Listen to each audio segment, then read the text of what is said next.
الله الرحمن الرحيم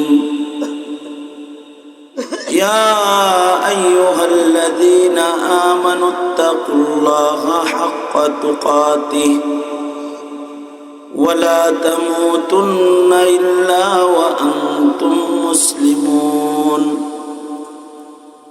وقال النبي صلى الله عليه وسلم المسلم من سلم المسلمون من لسانه ويده أو كما قال عليه الصلاة والسلام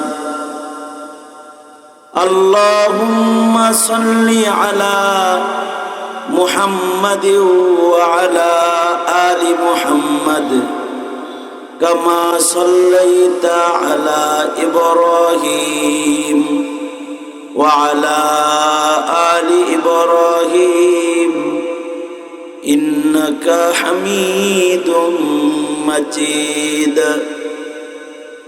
اللهم بارك على محمد وعلى آل محمد كما باركت على إبراهيم وعلى آل إبراهيم إنك حميد مجيد আয়োজিত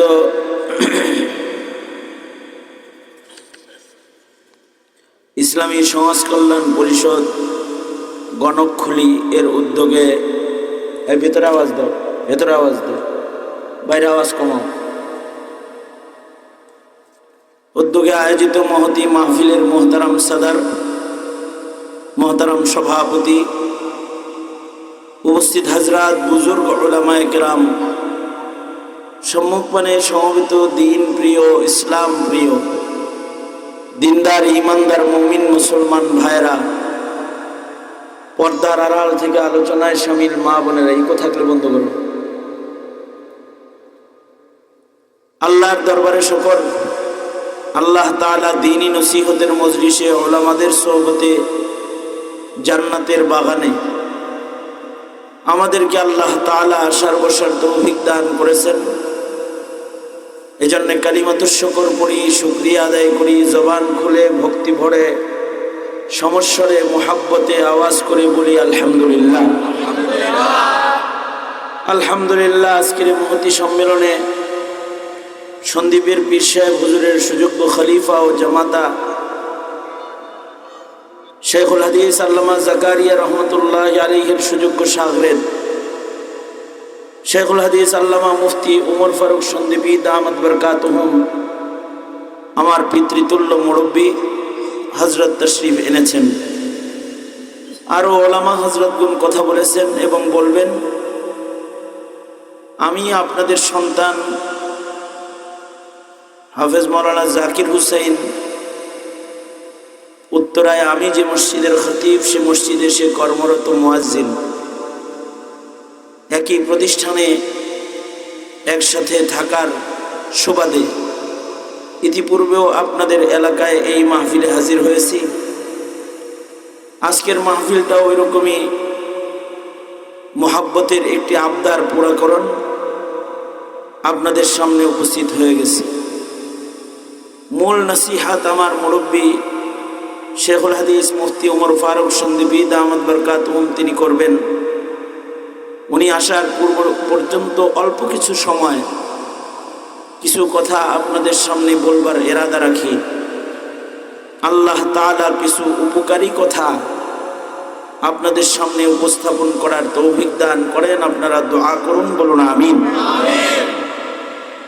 এই পৃথিবীতে সকল মানুষের উপরে আল্লাহ পাক সন্তুষ্ট না, তবে আল্লাহ পাক কিছু কিছু মানুষের উপরে খুব বেশি সন্তুষ্ট। যেই মানুষগুলো আল্লাহ পাকের হুকুমের ফরমাবরদার গোলাম, যারা আল্লাহ পাকের নিয়মের বাইরে, আল্লাহ পাক যে শরীয়ত মানুষদেরকে দান করেছেন, এই শরীয়তের বাইরে তারা চলাফেরা করে না।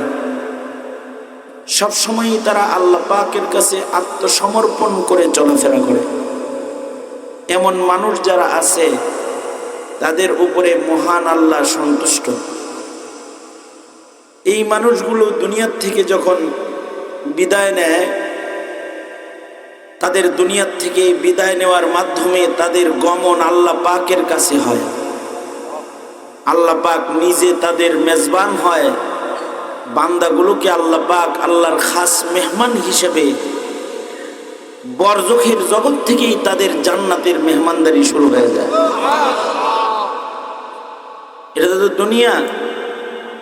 এই দুনিয়ার থেকে কবরের জগতে যখন যায়,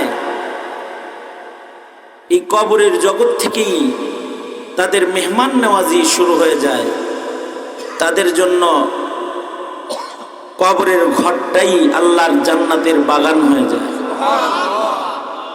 আল্লাহর রাসূল বলেন, কিছু কিছু মানুষের জন্য কবর জান্নাতের বাগান, রাউজাতুম মিন রিয়াজিল জান্নাহ।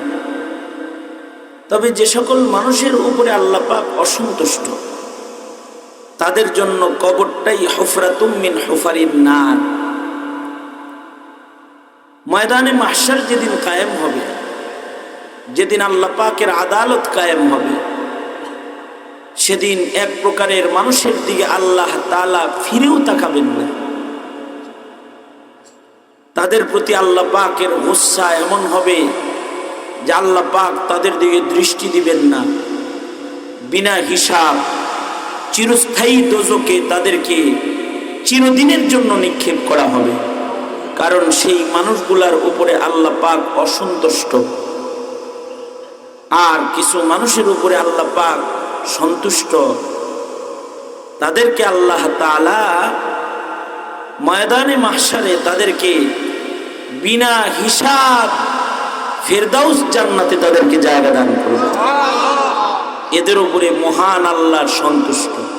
এদের উপরে মহান আল্লাহ কি সন্তুষ্ট। মানুষের ভেতরে এক প্রকারের মানুষের উপরে মহান আল্লাহ সন্তুষ্ট, তাদের জায়গা জান্নাত। আর এক প্রকারের মানুষের উপরে মহান আল্লাহ অসন্তুষ্ট, তাদেরকে আল্লাহ তাআলা দোজখের আগুনের ইন্ধন বানাইবেন। যাদেরকে আল্লাহ তাআলা জান্নাত দান করবেন, সন্তুষ্ট হবেন, যাদের উপরে, তাদেরকে কোয়ালিটিগতভাবে আল্লাহর গোলাম হইতে হবে, তাদেরকে মুসলমান হইতে হবে। মরার আগে তাদেরকে মুসলমান হয়ে যেতে হবে। কেউ যদি মুসলমান হয়ে মরে যায়, মরার আগে যে মুসলমান হয়ে যাবে, তার মৃত্যুটা আল্লাহর সাক্ষাতের দরওয়াজায় পরিণত হয়ে যাবে। এই জন্য আল্লাহ তাআলা বলেন, ওয়ালা তামুতুন্না ইল্লা ওয়া আনতুম মুসলিমুন। তোমরা মুসলমান না হয়ে কিন্তু মৃত্যুবরণ করো না। মরার আগে যদি কেউ মুসলিম না হয়, মুসলমান না হয়, আল্লাহর কাছে আত্মসমর্পণকারী গোলাম না হয়, তাহলে তাকে আল্লাহ তাআলা দোজখের আগুনে নিক্ষেপ করবেন। ময়দানে মাহশারেও যে মুসলিম হবে না, তাকে আল্লাহ তাআলা জাহান্নামের আগুনের ইন্ধন বানাইবেন। কিন্তু যারা মুসলিম হবে, মরার আগে যারা মুসলমান হবে, তাদেরকে আল্লাহ তাআলা মৃত্যুটা ভালো দান করবেন। তাদের খাতেমা সুন্দর হবে, তাদের মরণ ভালো হবে। কিছু মানুষের মরণ অনেক ভালো, অর্থাৎ তাদের মরণ ভালো জায়গায় হয়, তাদের মরণ ভালো কাজের ভেতরে হয়, তাদের মরণের সময় তাদের রূহ কবজ বড় আসান হয়। আল্লাহু আকবার বলেন। মরণের সময় কিছু মানুষের মরণ ভালো জায়গায় হয়, মসজিদের ভেতরে হয়, মুসল্লার উপরে হয়, মক্কা শরীফে হয়, মদিনা শরীফে মরণ হয়। যুদ্ধের ময়দানে শাহাদাতের পেয়ালা পান করে তাদের মরণ হয়। মৃত্যুর আগে সারাবান পাহুরা পান করানো হয়। তাদেরকে দুনিয়াতেও তাদেরকে শরাবান তহুরা পান করায় দেওয়া হয়। মৃত্যুর সময় তাদের এত সুন্দর মরণ হয় যে মৃত্যুর সময় জান্নাতি শরাব পান করে, শাহাদাতের পেয়ালা পান করে তাদের মরণ হয়। মরণটা ভালো অবস্থায় হয়, ভালো কাজের ভেতরে হয়।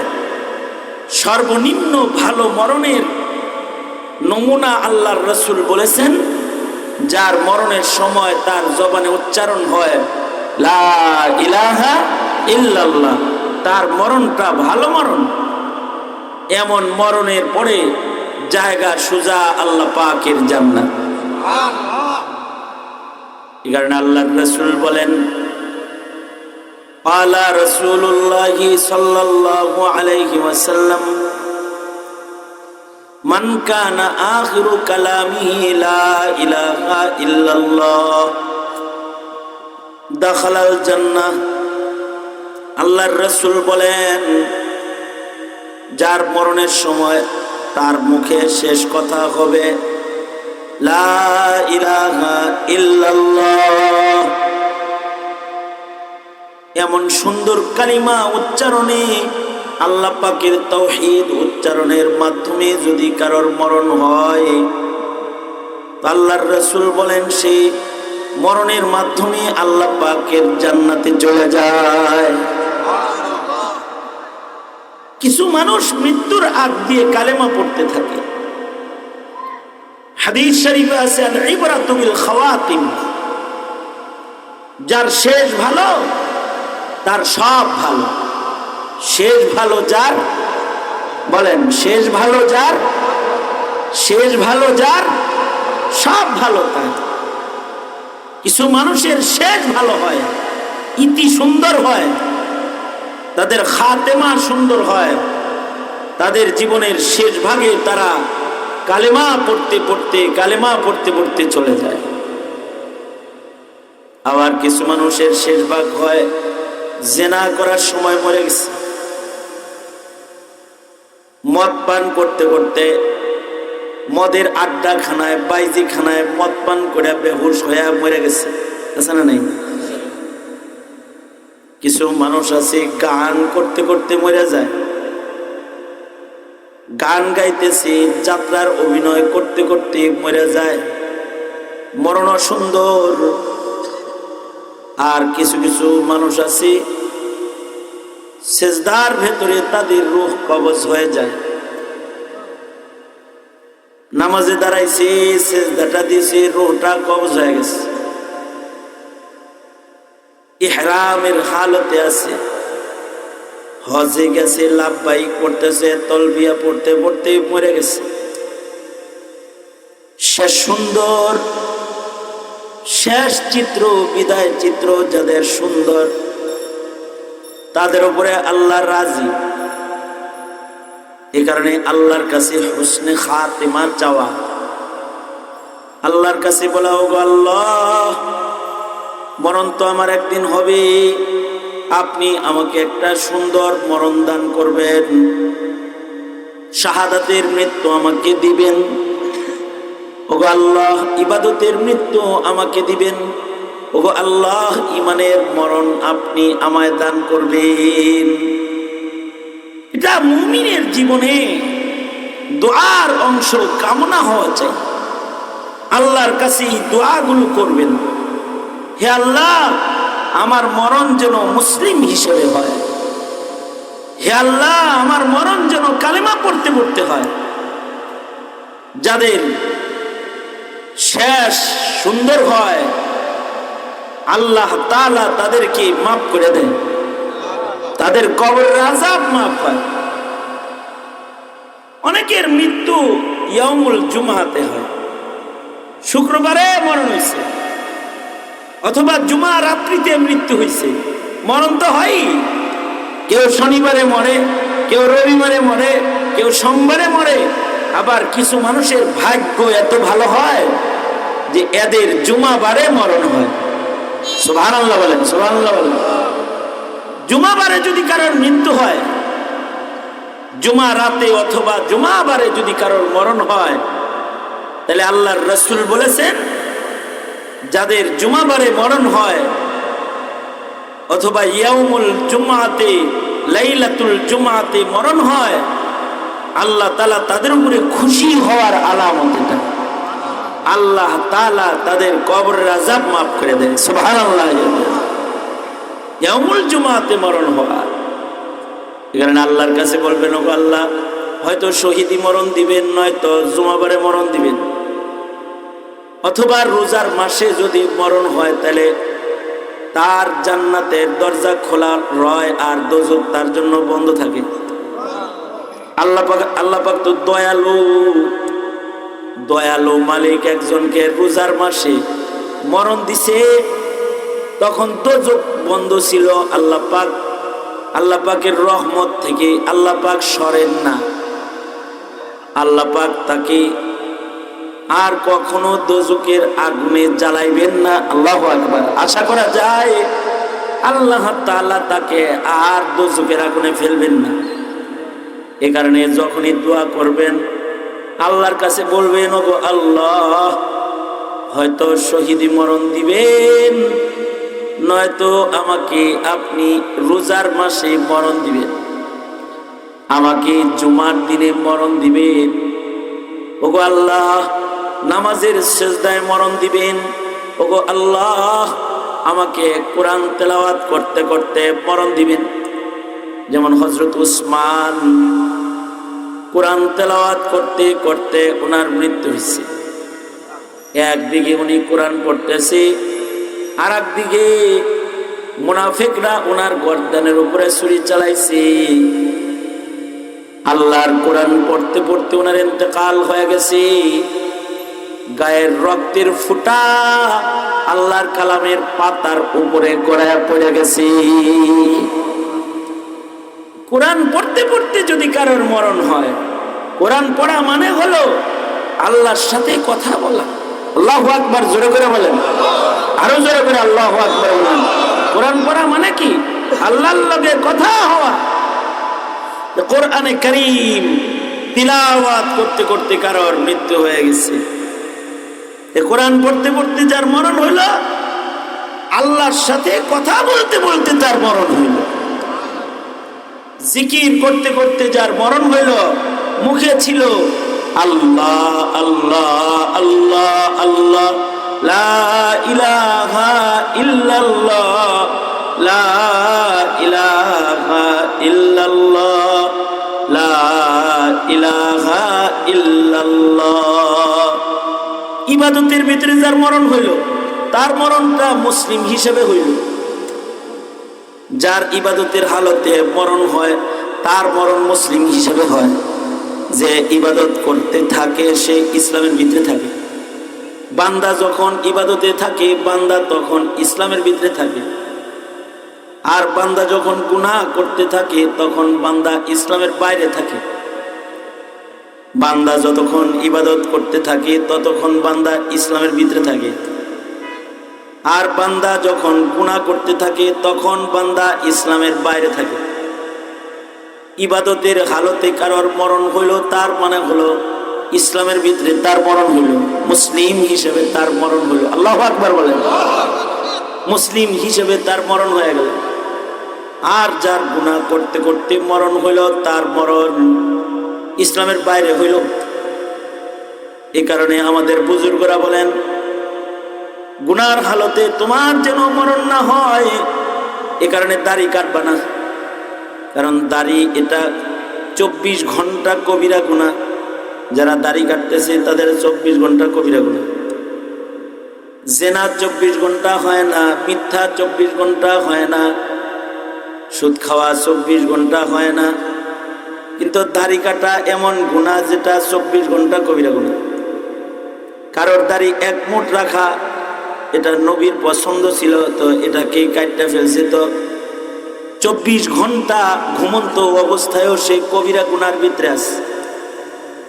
যদি কবিরা গুনার ভিতরে কারোর মরণ হয়, তো ইসলামের বাইরে মরণ গণ্য হওয়ার সম্ভাবনা রয়। যাদের মরণ কবিরা গুনার ভিতরে হয়, ইসলামের বাইরে তাদের মরণ গণনা হওয়ার সম্ভাবনা রয়। আর ইবাদতের ভিতরে যাদের মরণ হয় তাদের মরণটা ইসলামের ভিতরে মুসলিম হিসেবে হয়। সে ইবাদতটা হইতে পারে আল্লাহ আল্লাহ আল্লাহ আল্লাহ আল্লাহ আল্লাহ জিকির করার ইবাদত, হইতে পারে সেটা কোরআন তেলাওয়াত করার ইবাদত, হইতে পারে ওইটা নামাজ পড়ার ইবাদত, হইতে পারে ওইটা রোজার হালতের ইবাদত, হইতে পারে জিহাদের ময়দানে যুদ্ধ করার মতো ইবাদত। যদি ইবাদতের ভিতরে কারোর মরণ হয় তাহলে তার মরণটা মুসলিম হিসাবে হয়। এ কারণে সব সময় নিজের হালতটা গুনাহের হালত না থাকে, ইবাদতের হালতকে লালন পালন করা। যে ইবাদতের হালত লালন পালন করলো সে ইসলামের হালত লালন পালন করলো, মুসলিম হিসাবে রইল। আর এই মুসলিম হিসাবে যদি তার মরণ হয় আশা করা যায় কবরের আযাব মাফ। সুবহানাল্লাহ বলেন।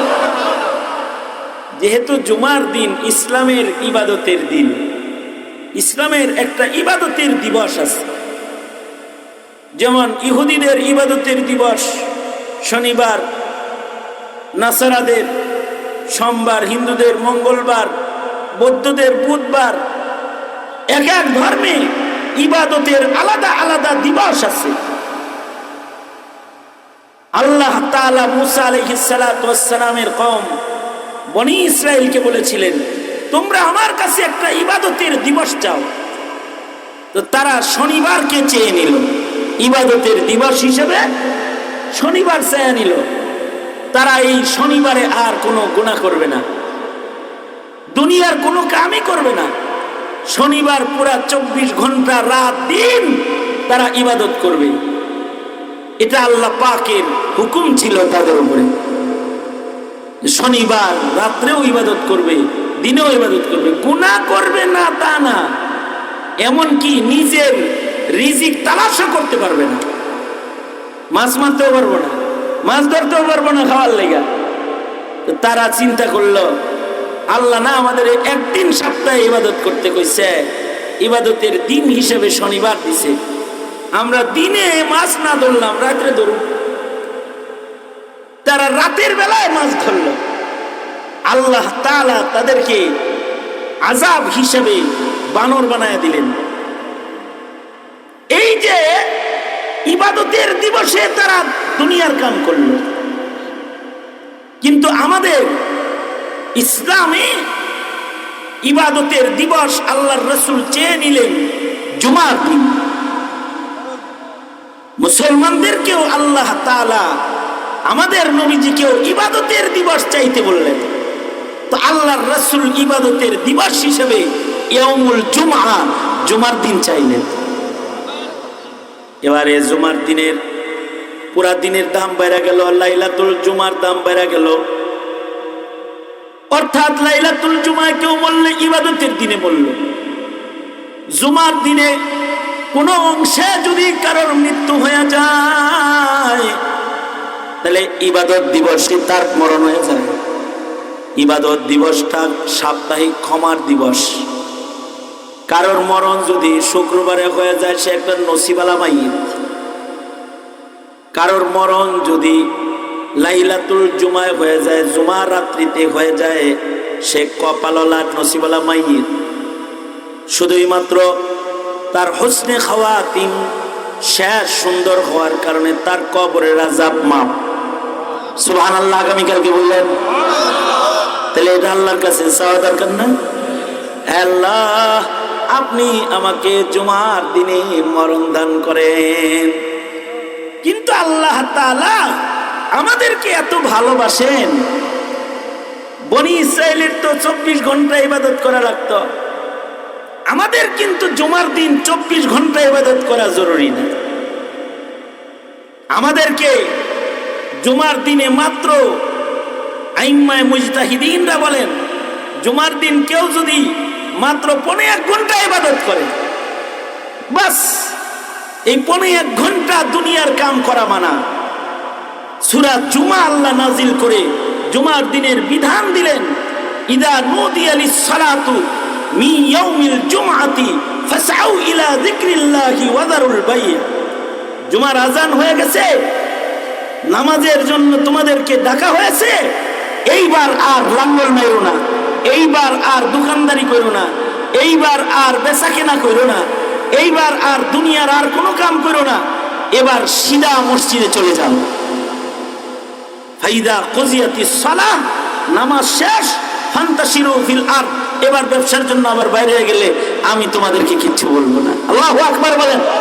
দেখেন কই আগের উম্মতের ছিল 24 ঘন্টা, আর আমাদের ইবাদতের দিবসে দিছে কখন? নামাজের আজান থেকে শুরু করে নামাজের সালাম পর্যন্ত মাত্র এই 1.5 ঘন্টা দুনিয়ার কাম করতে মানা করছে। এই 1.5 ঘন্টা যদি কেউ ইবাদত করে তাতেও জুমার দিনের হক আদায় হয়ে যায়।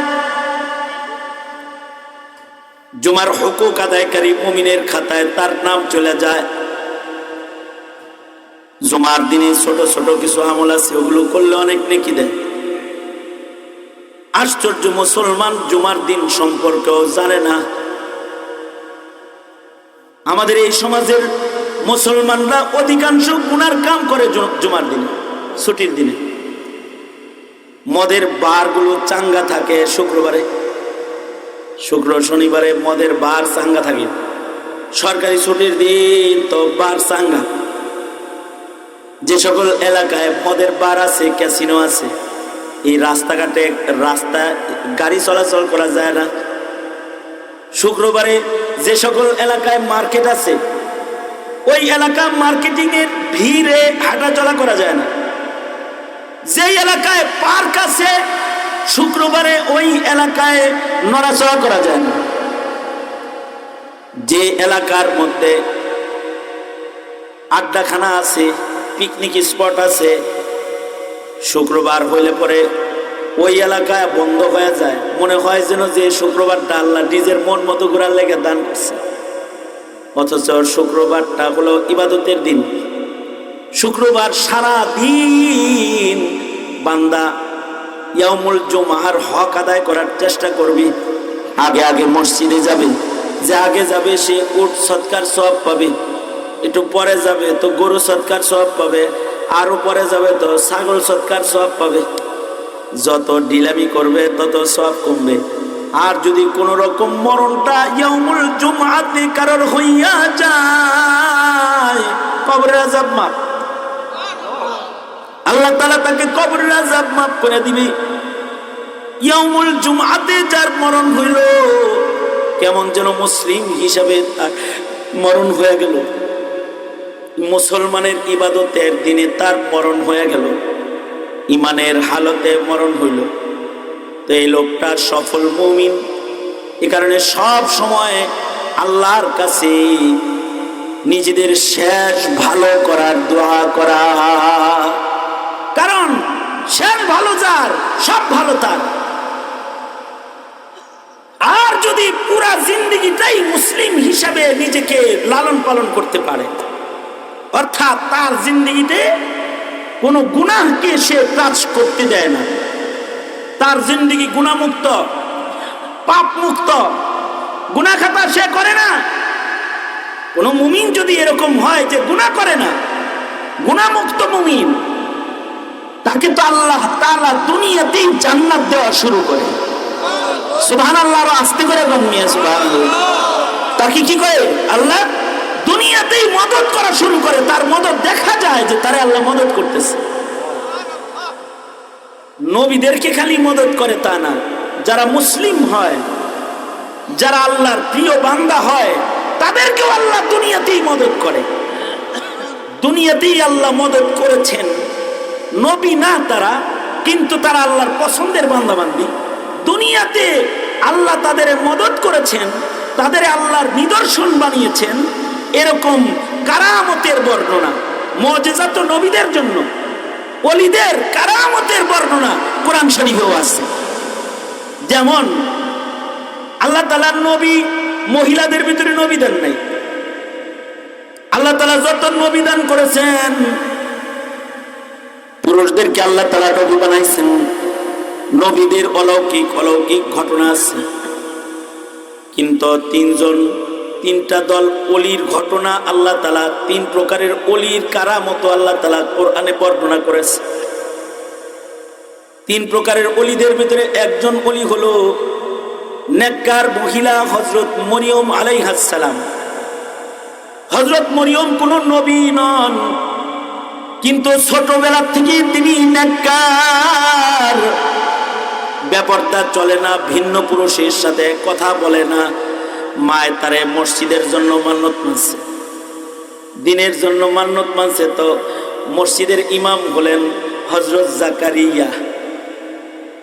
আর হযরত জাকারিয়া যেহেতু খালু, তিনি হযরত মরিয়মকে দেখাশোনা করেন। মসজিদুল আকসার পাশের এক কামরার ভেতরে তিনি শুধু ইবাদত করেন। তাহেরা, জাহেদা, আবেদা, কানেতা, সালেহা, মুমিনা, আশিকা। নবী না, কিন্তু মুসলমানের যত গুণ আছে সব গুণ এ মহিলার ভিতরে আছে। মহান আল্লাহ দুনিয়াতে অলৌকিকত্ব তার দ্বারাই প্রকাশ করেছেন। নবীদের দ্বারাই যদি কোনো অলৌকিকত্ব দুনিয়ায় প্রকাশ পায় সেটাকে মুআজিজা বলা হয়, কিন্তু অলির দ্বারাই যদি কোনো অলৌকিকত্ব প্রকাশ পায় যেটা সাধারণ মানুষের জন্য হয় না, এমনটি যদি কারোর জন্য হয় সেটাকে কারামত বলা হয়। হযরত মরিয়ম ঘরের ভেতরে একা একা থাকেন। যখনই হযরত জাকারিয়া মসজিদে প্রবেশ করেন আর মরিয়মের ঘর দেখেন, তো হযরত জাকারিয়া দেখেন সেখানে সুন্দর সুন্দর রিজিক পড়ে আছে। এমন এমন বেমৌসুমি ফল আল্লাহ তাআলা দান করেন। আঙ্গুরের মৌসুম না, কিন্তু ঘরে ঢুকে দেখে যে মরিয়ম আঙ্গুর খায়।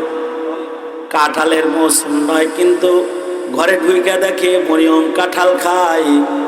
আমের মৌসুম নয়, কোনো মাধ্যম ছাড়া আল্লাহ তাআলা জান্নাত থেকে হযরত মরিয়মকে ঘরের ভিতরে বসায়া বসায়া জান্নাতের ফল খাওয়ায়। আল্লাহর কোরআনে আল্লাহ এটা বর্ণনা করেছে।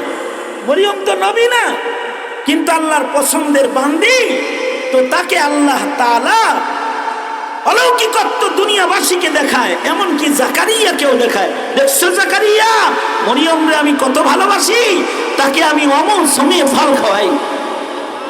হযরত জাকারিয়ার সাহস বাড়ছে, আল্লাহ আপনি যদি একটা অলি মহিলাকে ঘরে অমৌসুমে ফল খাওয়াইতে পারেন, তাহলে নবী পুরুষটাকে অমৌসুমে একটা বাচ্চা দিতে পারেন না?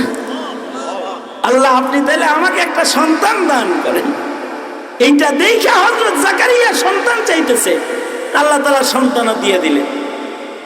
হযরত জাকারিয়াকে ইয়াহইয়া দান করলেন। তো হযরত মরিয়ম কিন্তু ওলি নবী না, ওলি মহিলা তো নবী হয় না, কিন্তু মহিলা যখন আল্লাহর পেয়ারা হয়ে যায়, পছন্দের হয়ে যায়, কবর হাসর না, দুনিয়াও তার জান্নাতের খানা পিনা শুরু হয়ে যায়। কোরআনে কারিমে তুরস্কের শহরের বাইরে এক গুহার 7 যুবকের ঘটনা কোরআনে সূরা কাহাফে বর্ণিত আছে। আসহাবে কাহাফের এই 7 জন যুবক, এখানে যেমন হিলফুল ফুজুলের কিছু যুবক একত্রিত হয়েছে, হিলফুল ফুজুলের মতো সমাজ কল্যাণ সংস্থার, এইরকম ওই যুগের 7 জন যুবক একত্রিত হয়েছে। জমানার রাজা ছিল তখন জালিম রাজা। জালিম রাজার অত্যাচারে, মূর্তি পূজার অত্যাচারে সবাই যখন অতিষ্ঠ, তখন কিছু যুবক তারা আলাদা হয়ে গেছে। তাদের এই জালিম রাজার অনুসরণ ও মূর্তি পূজা তাদের ভাল লাগে না, তারা মুসলিম হতে চায়, মুমিন হতে চায়।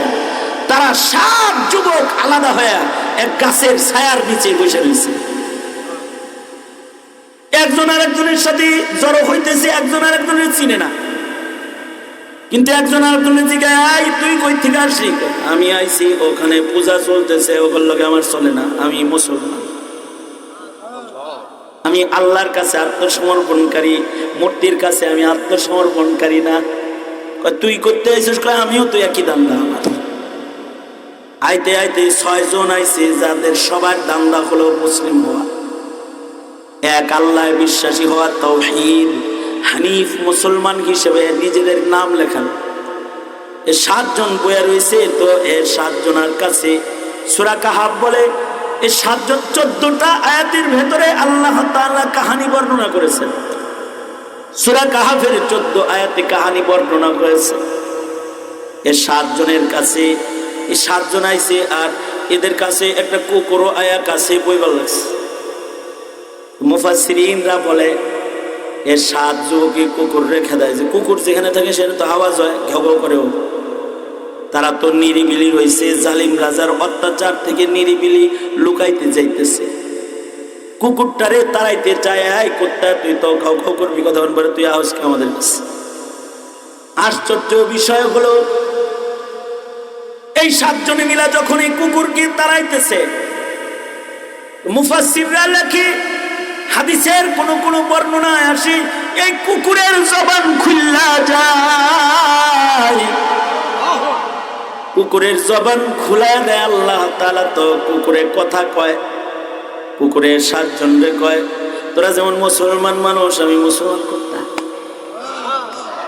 আমি দেখতে না পাক কিন্তু আমি কিন্তু আসলে মুসলিম।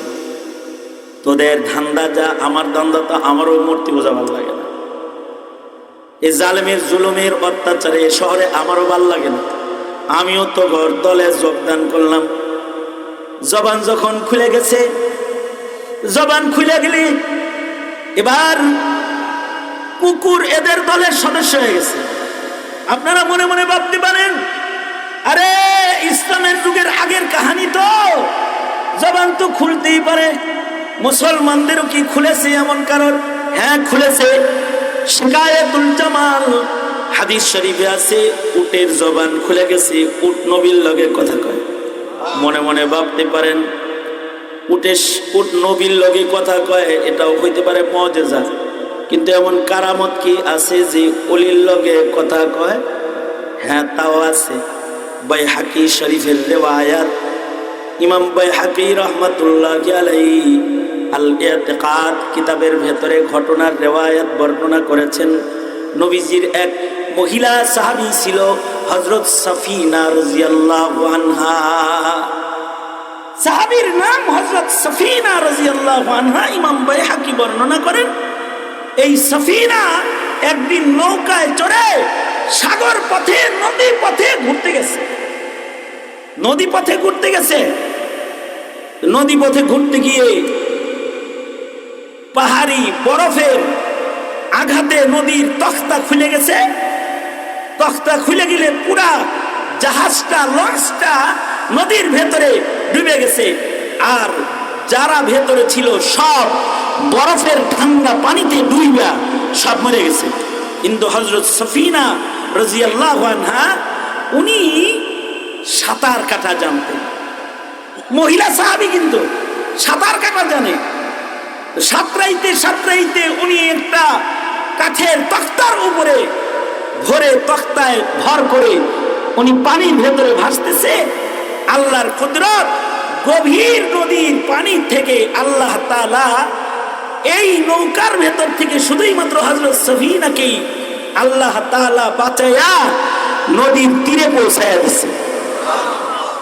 কিন্তু তীরে যখন উঠছে তখন দেখি বিশাল জঙ্গল, সুন্দরবনের মতো তীর, সুন্দরবনের মতো জঙ্গলের ভিতরে যায় উঠছে, যাক ক্লান্ত বাঁচছে। কেবল যখন তীরের পারে, জঙ্গলার ধারে, রাস্তার পারে দাঁড়াইছে, ঠিক এমন সময় দেখে একটা ভয়ঙ্কর ক্ষুধার্ত বাঘ হযরত সাফিনার দিকে আইবার লাগছে। ক্ষুধার্ত বাঘ একটা আসতেছে। বাঘটাকে দেখা হযরত সাফিনা চিৎকার করে বলা আরম্ভ করছে, আই আক্রমণ করবি না, থাম, আমি বিশ্বনবীর সাহাবী। আল্লাহু আকবার, জোরে করে বলেন আল্লাহু আকবার। আয় বাঘ থাম, আমি বিশ্বনবীর সাহাবী, আমি নবীর সাহাবী, আমি মুমিন, সুতরাং আমার উপরে আক্রমণ করবি না। আমি মুসিবতে পড়ে নদীতে ভেসে তোর জঙ্গলে আসছি। একথা বলতেই বাঘের হিংস্র থাবার আক্রমণের হালাত শান্ত হয়ে যায়, বাঘটা যেন চার পায়ে একটা সওয়ারিতে পরিণত হয়ে যায়। বাঘটা কাছে এসে হযরত সফিনার কাছে এসে দাঁড়ায় যায়, আর বাঘ ইশারা করতে থাকে আর তার জবান খুলে যায়, বলতে থাকে, ভয় নাই, আমার পিঠে উঠে পড়ো। আল্লাহু আকবার, জোরে করে বলেন আল্লাহু আকবার। जो तू मेरा तो सब मेरा, फलक मेरा ज़मीं मेरी। जो तू मेरा तो सब मेरा, फलक मेरा ज़मीं मेरी। अगर एक तू नहीं मेरा तो कोई शै नहीं मेरी। আল্লাহর কোন বান্দা যদি মুসলিম হয়ে যায় আর আল্লাহর হয়ে যায়, আল্লাহ তখন বান্দার হয়ে যায়। মান কানা লিল্লাহ কানা আল্লাহু লাহু। কেউ যখন আল্লাহর হয়ে যায়, আল্লাহ তখন বান্দার হয়ে যায়। আল্লাহ যখন বান্দার হয়ে যায়, তখন মাখলুকাত বান্দার গোলাম হয়ে যায়। আর ইব্রাহিম রহমতুল্লাহের কথা শুনেছি, কোরআন তেলাওয়াত করতেছেন, বাঘেরা পাশে এসেছে, কারি ইব্রাহিম ডেকে বলেছে, আয় বাঘ চলে যায়, এখানে কোরআন আবাদ করবে।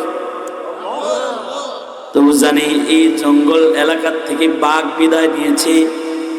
আল্লাহর বান্দা যখন আল্লাহর হয়ে যায়, মাখলুকাত তখন তার হয়ে যায়। কেউ যখন আল্লাহর কাছে নিজেকে আত্মসমর্পণ করে ফেলায়, তখন মাখলুকাত তার কাছে আত্মসমর্পণ করে ফেলায়। বাঘ কাছে আইসা বলে, সফিনা আমার পিঠে উঠো। এবার সফিনা কয়, না, আমি তোমার পিঠে উঠলে তোমার কষ্ট হবে, আমি তোমার গায়ে হাত রাখি, তুমি আমাকে রাস্তা দেখাও। বাঘের লগে কথা কইতেছে। কে বলায়? জোরে বলেন, কে বলায়? জোরে বলেন। হয় না, আরো জোরে আওয়াজ করে বলেন, কে বলায়? আল্লাহর কুদরতের ভিতরে না বাইরে? আল্লাহ পারে কি পারে না? আল্লাহ পারে কি পারে না? জোরে আওয়াজ করে বলেন, পারে কি পারে না? শায়েখ আহমদ রিফাই রহমতুল্লাহ আলাইহি রাস্তা দিয়ে যাইতেছে, দেখ কুকুরের লগে দেখা, কুকুরের জবান খুলে গেছে। কুকুর বলে, আয় রিফাই, রাস্তা ছাড়ো, কাদায় নামো, তুমি নামো। শায়েখ রিফাই বলে, আমি মসজিদে যাইতেছি, আমি কাদায় নামলে সমস্যা, তুই নাম। কুকুরের জবান খুলে যায়। কুকুর বলে, রিফাই, নিজেরে কি বড় মনে হয় নাকি আমার ছেলে? কেন না, তোরে বড় মনে হইব কেন? আমার নিজের বড় মনে হইব কেন? কয়, তাই পানিতে তুমি নামো না কেন? কুকুর বলে, তুমি নামো। শায়েখ রিফাই বলে, না, তুই নামলে ভালো, কারণ আমি মসজিদে যেতেছি, আমার পাও ধুইতে হইব। আমি যদি নাপাক পানিতে নামি, তাহলে নাপাক গায়ে লাগলে ধুইতে হইব, তোর তো আর পাক নাপাক নাই, তুই নেমে যা। কুকুর বলে, রিফাই, গায়ের চামড়ার উপরে নাপাক লাগলে পানি ঢাললে সাফ হয়ে যায়, কিন্তু আমার চাইতে নিজের বড় মনে করে অহংকারের নাপাক যদি দিলে লাগে যায়, ওইটা কিন্তু পানি দিয়ে সাফ করা যায় না। শায়েখ রিফাই কুকুরের সাথে কথোপকথন করে লাফ দিয়া পানির ভিতরে নেমে গেছে। কারামাতুল আউলিয়া হাক্কুন। কখনো কখনো ওলি বুজুর্গদের সাথে হাইওয়ানাতেরও কথোপকথন হয়ে যায়। আল্লাহর পেয়ারা বান্দার সাথে যখন এমন ঘটনা ঘটে যায়, তখন এটাকে হাদিসের ভাষায় বলে কারামাত। আর যদি নবীর থেকে হয়ে যায়, তখন ওইটাকে বলে মুজিজা। এই ওলি বুজুর্গ আসহাবে কাহফের লগে কুকুর কথা বলতেছে, আমরা মুসলমান, আরে আমি কোথায় লিখি, আমিও মুসলমান, আপনারা দলের আমার সাথে না। এই 7 জনে মিলা কুকুর সহজে গুহার ভিতরে শুইছে। আল্লাহ পাকের পক্ষ থেকে কারামত। আল্লাহ পাক 309 বছর কোরআনে কারিমে আছে, 309 বছর আল্লাহ তাআলা তাদেরকে ঘুম পাড়ায় দিয়েছে, এক ঘুম। সূর্য উঠলে আল্লাহ কিরণ যেন চোখে না লাগে, সূর্যরে বাঘা করে দিত। তারা গুহার ভিতরে ঘুমায় রয়েছে। কুকুরটাও তাদের গুহার মুখে পাহারাদার হইয়া 2 পা সামনে মিলে দিয়ে ঘুমাইতেছে। সূরা কাহাফ বলে, 309 বছর পরে আল্লাহ তাআলা তাদের ঘুম ভাঙাইছে। ঘুম থেকে ওইটা কয় কিরে কতক্ষণ ঘুমাইছি আমরা? কয় একদিনের কম না। আবার কেউ কয় আধা দিন ঘুমাইছে, কেউ কয় না কয়েকদিন লাগে, খিদা লাগছে, কয়েকদিন ঘুমাইছে মনে হয়। আসলে ঘুমাইছে কতদিন? কতদিন ঘুমাইছে? 309 বছর ঘুমাইছে। আওয়াজ করে বলেন তো এই ঘুম পাড়াইছে কে? আরো জোরে আওয়াজ করে বলেন পাড়াইছে কে? এই যে 309 বছর তাদের ঘুমের ভিতরে খাওয়াইছে কে? তাদের জীবিত রেখেছে কে? তারা মনে করছে যে 1-2 দিন ঘুমাইছে। সাথে যে 300 বছর আগের কিছু টাকা ছিল, টাকা লয়ে একজন মার্কেটে গেছে, যাই তো ধরা খাইছে, কিরে গুপ্তধন পাইছে বুঝি, এটা তো অনেক আগের টাকা। না না, এটা তো কালকের টাকা। না না, এটা 300 বছর আগের টাকা। কই আছো? কয় আমি একা না, আমার সাথে আরো 7 জন আছে, আমরা ঘুমাইছিলাম। আসলে আল্লাহ তাআলা তাদের ঘুম পাড়াইছে। ওই জমানার বাদশা আবার ছিল 300 বছরে জালিম বাদশার পরাজয় হয়ে নেককার বাদশা একটা আইছে। এই নেককার বাদশা মানুষে আল্লাহ চিনাইতে পারতেছে না যে কিভাবে আল্লাহ তাআলা মরারে জীবিত করবে। এবার আসহাবে কাহাফ দেখা কয় দেখছ 300 বছর আগে ঘুমাইছে জালিম রাজার অত্যাচারে, আল্লাহ 300 বছর পরে জাগ্রত করেছে, অলৌকিকত্ব বান্দাকে দিয়ে দেখাইছে কে? জোরে আওয়াজ করে বলেন কে? এবারে 7 জনে আল্লাহর কাছে কয় আল্লাহ পালায়া বুলায় আইলাম গুহায়, আমাগর বুজুর্গিটা তুমি ফাঁস করে দিলা, তাহলে আমাদেরকে আল্লাহ তুমি তোমার কাছে ডেকে লয়ে যাও। 7 জন একসাথে কুকুর সহ ইন্তেকাল করে আল্লাহর পথে তারা পাড়ি জমায়া জান্নাতে চলে গেছে। দৃশ্য দেখে এলাকার সব লোক কালেমা পড়া মুসলমান হয়ে গেছে।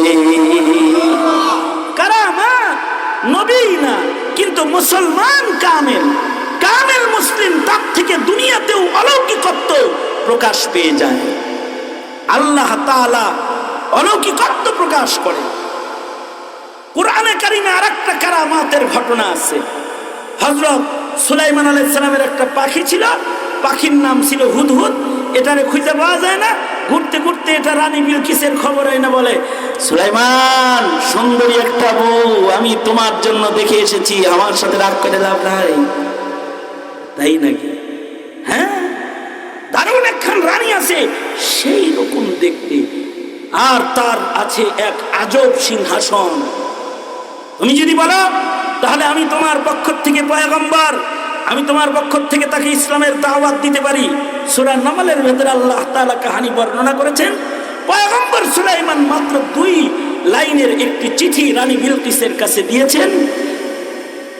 এই রানী বিলকিস, রহমান দয়ালু রবের নামে আমি তোমার কাছে পত্র লিখতেছি, আমি সুলাইমান, আমার দাওয়াত গ্রহণ করে কালিমা পড়ে লা ইলাহা ইল্লাল্লাহ কালিমা পড়ে নাও, অন্যথায় কিন্তু আমি যুদ্ধ ফোর্স নিয়ে আইতাছি, মুসলমান হইবা কি হইবা না জানাও, আর যদি মুসলমান হওয়ার নিয়ত থাকে তাড়াতাড়ি আয়া পড়ো, আমি সুলাইমান। লিখে পাঠাই দিছে। রানী বিলকিস তো সিটি পায়ে হের পাতলা এখানে শুরু হয়ে গেছে। নিজের উজির সবার সাথে পরামর্শ কইরা তাহলে চলে যাই, আমরা মুসলিম হইতে চলে যাই, বাদশার কাছে হাদিয়া নিয়ে যাব। রানী বিলকিস রাজ দরবার থেকে একটা একটা করে ইট, স্বর্ণের ইট, রূপার ইট এক একজনের ব্যাগে একটা করে লইয়া সব দল বল ধইরা সুলাইমান নবীর কাছে এসে কালেমা পড়ে মুসলমান হবে। পাখি আইসা বলে জানেন সুলাইমান কি লয়ে আইতেছে? আপনার লেগে ইট লয়ে আইতেছে, একটা রূপা একটা সোনা, এটা হাদিয়া আনতেছে এক একজন ব্যাগে করে। হযরত সুলাইমান বললেন মুহূর্তের ভেতরে জিন্নাত তোমরা যারা আমার মুরিদান আছো, উনি তো ইনসু জিনের বাদশা, তোরা স্বর্ণ রূপা দিয়া রাস্তা বানাবি, স্বর্ণ রূপার ইট দিয়া রাস্তা বানাবি, আর ইয়াকুত মারজানের ফুল দিয়া গাছের চতুর্পাশ সাজাবি, সুন্দর করে তাড়াতাড়ি নির্মাণ কার্য কমপ্লিট কর।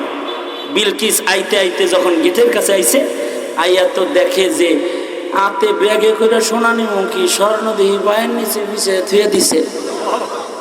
এবার তাড়াতাড়ি ওইগুলাই গেটে ফালায় রাইখা বিলকিস যখন সামনে আগাচ্ছে, পাখি বলে আয়া পড়ছে, শহরে ঢুকে পড়ছে। কিন্তু সুলাইমান বলে একটা আশ্চর্য কাম করতে হবে, সেটা হলো বিলকিসের সিংহাসনকে মুহূর্তের ভেতরে কে রাজ্যে হাজির করতে পারো।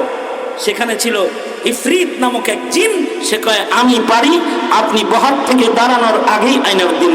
কিন্তু একজন মুসলিম ওলি বুজুর্গ, নবী না কিন্তু, সে ইলিমওয়ালা একজন আবেদ লোক, একটা মুসলমানের পাওয়ার কত, সে বলে বাদশাহ সুলাইমান জিনে আনবার চায় উঠার আগে আর বসার আগে আমি তো আপনি চট পলক ফালানোর আগে আইনা দিব, এটা আমি করব। এটা হাদা মিন ফজলি রব্বি, এটা আমার রবের পক্ষ থেকে, আমি মুসলিম বান্দার উপরে আল্লাহর দয়া। হযরত সুলাইমান বললেন তাহলে তুমি নিয়ে হও। সাথে সাথে হযরত সুলাইমান আলাইহিস সালাতু ওয়াস সালাম নির্দেশ করলেন, চোখ পলক ফালাইতেই দেখে যে রানী বিলকিসের সিংহাসন খাড়া আছে। অর্থাৎ কেউ যদি নবী না হয়ে মুসলিমও হয়, সে ওলি হয়ে যায়। ওলি হয়ে গেলে তার থেকে মুজিজা প্রকাশ না পেলেও দুনিয়ায় তার থেকে কারামত প্রকাশ পেয়ে যায়। কখনো কখনো মাখলুকাত তার গোলাম হয়ে যায়। এত কারামতওয়ালা মুসলিম আত্মসমর্পণকারী না হয়েও কেউ যদি ন্যূনতম খাতিমা বি খায়ের ইমানওয়ালা মুসলমানও হয়ে যায়, তাহলে তার মৃত্যুটা আল্লাহর দিদারের জান্নাত হয়ে যায়। এ কারণে আল্লাহ তাআলা বলেন, ইয়া আইয়ুহাল্লাযীনা আমানুত্তাকুল্লাহা হাক্কা তুকাতিহি ওয়া লা তামুতুন্না ইল্লা ওয়া আনতুম মুসলিমুন। আল্লাহ বলেন, হে মুসলমানরা, তোমরা কিন্তু ইমানদারেরা, তোমরা কিন্তু মুসলমান না হয়ে কিন্তু মৃত্যুবরণ করো না। মুসলিম হবেন কেমনে? সরকার যেভাবে চালায় হেমনে, দল যেভাবে চালায় হেমনে চলে মুসলিম হইবেন? আল্লাহ যেমনে চলতে বলে সেভাবে চলে মুসলিম হতে হয়। আদর্শিক মুসলমান, ইবাদতের মুসলমান, যার মুখ যার হাত থেকে আর এক মুসলমানের ক্ষতি সাধন হয় না, এরকম মুসলমান হওয়ার জন্য সাধনা লাগে আর শরীয়তের পাবন্দ হইতে হয়। সুতরাং নামের মুসলমানি না কামের মুসলমানি প্রতিষ্ঠা করা দরকার। কামের মুসলমানি প্রতিষ্ঠা করতে শরীয়তে ইসলামের পাবন্দ জিন্দেগির বাইরে দ্বিতীয় আর কোনো রাস্তা আমাদের জন্য খোলা নাই। তাইলে শরীয়তের বিধান মানব না অমান্য করব? কারা কারা মানবো? হাত তুলুন। তাহলে ওয়াদা করেন, ইয়া আল্লাহ ওয়াদা করিতেছি আর কোনদিন নামাজ কাজা করব না, আর কোনদিন দাড়ি কাটবো না, আর কোনদিন বেপরদা চলবো না, আর কোনদিন হালাল হারামের খেলাফ চলবো না। ইনশাআল্লাহ বলেন জোরে। হয় নাই চিল্লায় আওয়াজ করে বলেন ইনশাআল্লাহ, জোরে করে বলেন। আর আসহাবে কাহাফ মার্কা এই যে সংগঠনের কিছু যুবক ছেলে পেলে যারা একত্রিত হয়েছে কোরআনের জন্য, ওরা ইচ্ছা করলে গান করতে পারে, কিন্তু ওরা সেবামূলক কাজ করে, দ্বীনের কাজ করে, ইসলামের কাজ করে। ওদের পক্ষে আছেন তো ইনশাআল্লাহ? আর আজকের মাহফিলের সভাপতি আমার পিতৃতুল্য মুরব্বী, ওই যে পানি আ গিয়া তো তায়াম্মুম খতম, আমার বাবার তুল্য মুরব্বী মুফতি উমর ফারুক সাহেব সন্দীপী পীর সাহেব হুজুর এসে বলেছেন, নারায়ে তাকবীর। আল্লাহ হুজুরকে কবুল করেন, নেক হায়াত দান করেন। আমি এখন আমার কথা বলার হিল্লাত নষ্ট হয়ে গেছে। হুজুর আসছেন, হুজুর কথা বলবেন।